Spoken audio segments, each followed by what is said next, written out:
Hi and welcome back to Ali Lives Well on Less.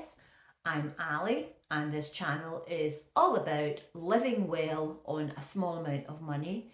In my case, it's a small teacher's pension of around £9,000 a year and I live really well. So today is the 1st of September and for the first time since I moved into this house 3 months ago, I have had a good look at my income, my outgoings and the kind of costs that I'm going to have going forward, and I'll explain a little bit in detail about how I live on my small pension and the kinds of things I have to do to stretch every penny and to make sure that I will have enough money to cover any future costs. So for the first part of this little video bit, I am going to run through my actual costs, talk a little bit about them, and at the end I will try to do a screenshot of my figures so that you can have a look at them. And as always, I'm more than happy to take any comments and opinions on what I'm doing. So first of all, my monthly income from my pension is £772. Now each month there's a different amount of pence, so just for simplicity I'll keep it to the 2772 a month, but sometimes I'll get 32 pence, sometimes I'll get 54 pence. I don't know why, it just is. It must be something to do with averaging out over a year. Because I was a teacher for 35 years, I worked for many different sort of areas and councils, and over time the pension contribution schemes changed. So I am actually in 3 different pension schemes, which means I don't get a single pension payment, I get 3 different payments each month, and one of those payments is actually £65 a month. So that must have been a time when I was working for a short period of time for one council and I was part-time. So total 772. So that's the figure I am working to for each month. So first of all, my fixed outgoings, so these are the ones I have on direct debit standing order and they come out my bank account and I don't need to worry about paying these.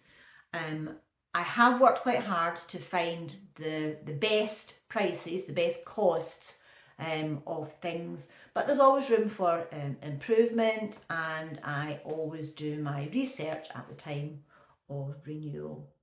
So in no particular order, these are my monthly costs.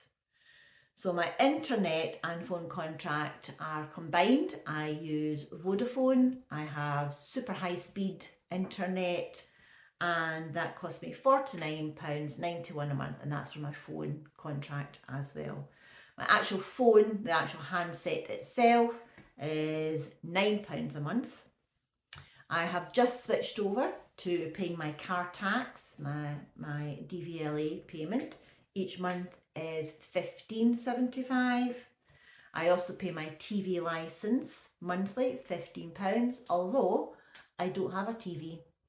But I pay my TV licence because I do watch iPlayer and I do sometimes watch live TV. So technically you need to have a licence to watch live TV and the BBC iPlayer. So £15 a month is on that.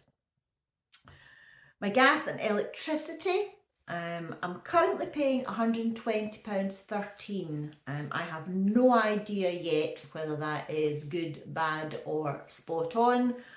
Time will tell. As I say, it's a new house, I have downsized. It is significantly less than what I was paying in my older house.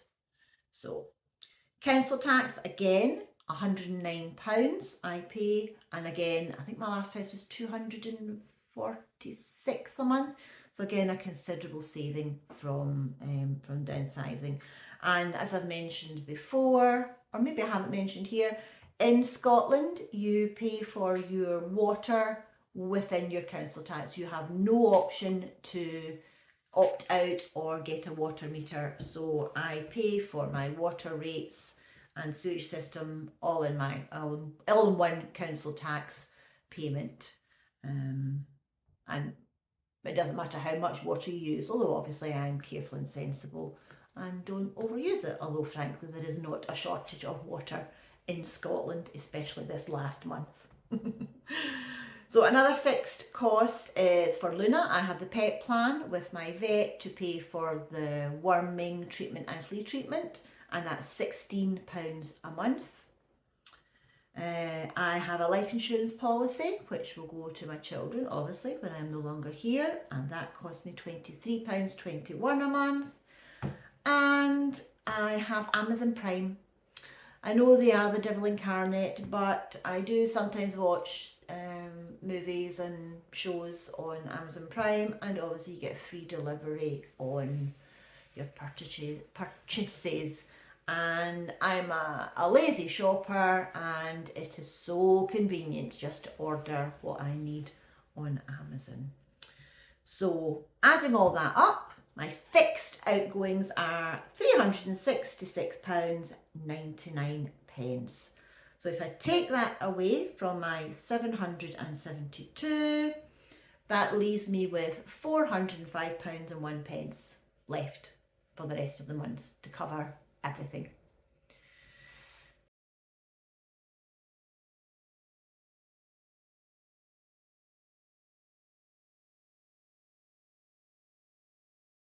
So that £405 has to cover my supermarket costs, dog food.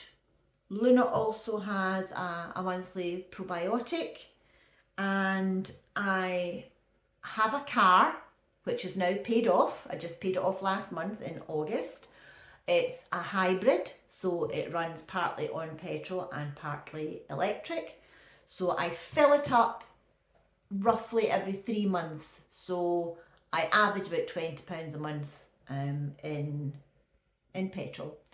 So I allow 120 from a supermarket shop, and that includes everything: cleaning products, toilet paper, food, anything you can get at supermarkets. That's 120. Dog food is 50. The dog probiotics are 12, and my petrol is 20. That's £202. And these are things that I can't really avoid, although I can cut down on a supermarket shop, which we've talked about before in that £1.76 video. So some more sums: £405.01 take away 202 leaves me with £203.01 for everything else a month. So that would include clothes, it would include outings, socialising. If I want to put Luna into doggy daycare, it would come out of that £203. And even though I buy a 5-day pass for the doggy daycare, it still works out at £32 a day. So if I put her in there, that costs me £32. So realistically, that last bit of disposable income goes on doggy daycare just so that I can get things done. It's just the stage she's at just now. She's like a very demanding toddler / teenager, depending on her mood each day. So as you can see, all my money's gone, pretty much. That's it. So how do I pay for the other things? Well, you've probably realised by now that I don't have a mortgage and I don't rent. So I am very lucky that I own this house outright. That was the main reason for downsizing, so that I didn't have all these ongoing costs. Plus I lived in a house that was too big for one person. I couldn't afford to run it on that amount of money.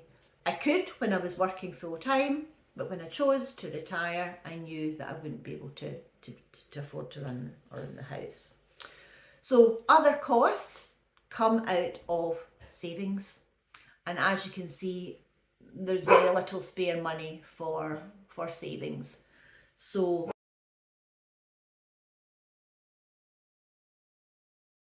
So I still had a little bit of money left over from my house sale once I'd paid everything off. So that will go towards, or in fact has gone towards paying my house insurance, which was £285, paid that last week. My car insurance comes up in December. Don't know how much that's going to be again because I have moved house. Hopefully it will be a little bit cheaper because I'm not in the centre of Stirling anymore. I'm more on the outskirts, so that should be cheaper. I need to renew Luna's pet insurance, and if I can pay that monthly I will, but usually I pay it all in one go. So yeah, there's not a lot of spare cash, but that's okay. That's okay. And that's why when you find good food bargains and can make savings there, it does help out with other aspects of your budget.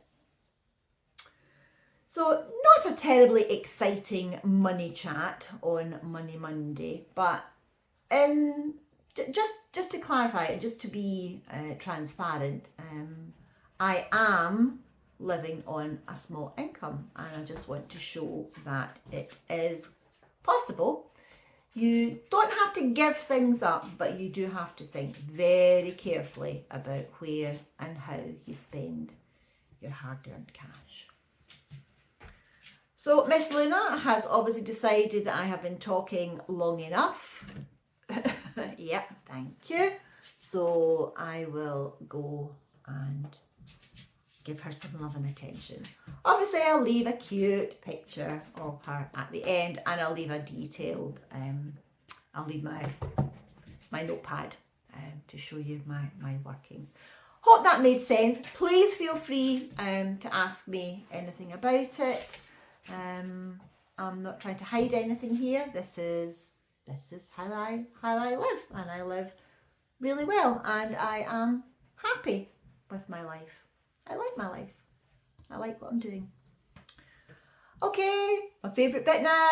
Please like, comment and subscribe if anything I say resonates with you.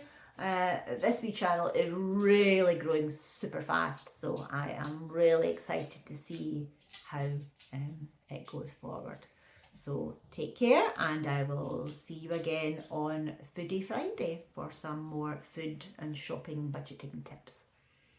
See you then. Bye.